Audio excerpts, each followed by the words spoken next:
नमस्कार, दीपा रेसिपीज या यूट्यूब चॅनलमध्ये सर्वांचे खूप खूप स्वागत आहे।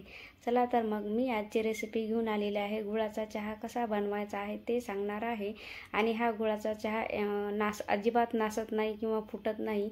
आता मी त्याची रेसिपी सांगणार आहे। व्हिडिओ तुम्ही हा शेवटपर्यंत बघा। चला तर मग आता मी रेसिपी सांगत आहे। एक छोटं पातेले घ्या व त्यामध्ये गुळ हा कट करून घ्या किंवा खडाही टाकू शकता तुम्ही। मी छान असा बारीक कट करून घेतला आहे, त्यामुळे लवकर चहामध्ये विरघळला जातो। आणि 2 चमचे चहा पावडर घाला।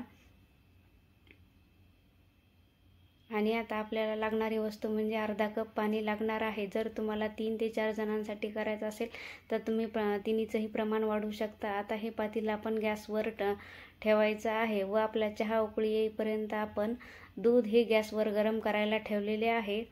आणि आता तुम्ही बघू शकता आपल्या चहाला छान उकळी आलेली आहे आणि कलरही खूप छान झालेला आहे। आता तोपर्यंत आपण हे गरम झालेले दूध आता आपण कपामध्ये घ्यायचे आहे चहामध्ये टाकण्यासाठी।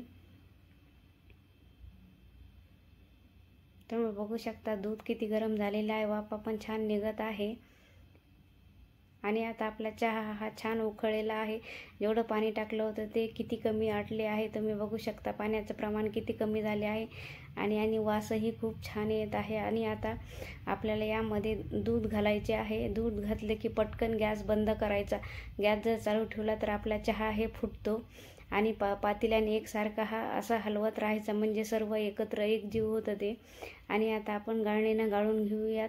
बघू शकता तुम्ही चहा अजिबात आपला फुटलेला नाही आहे किंवा नासलेलाही नाही आहे। प्रत्येक जणांचा खूप जणांचा चहा हा नासतो। तुम्ही याप्रमाणे तुम्ही हा चहा करून बघा। बघू शकता चहा तुम्ही आपला फुटलेला नाही आहे आणि गरमही आहे, खूप वाफही निघत आहे। जर तुम्हाला हा व्हिडिओ आवडला तर एक लाईक, एक शेअर आणि सबस्क्राईब करायला विसरू नका। आणि तुम्ही पण हा चहा करून बघा, नक्की करून बघा।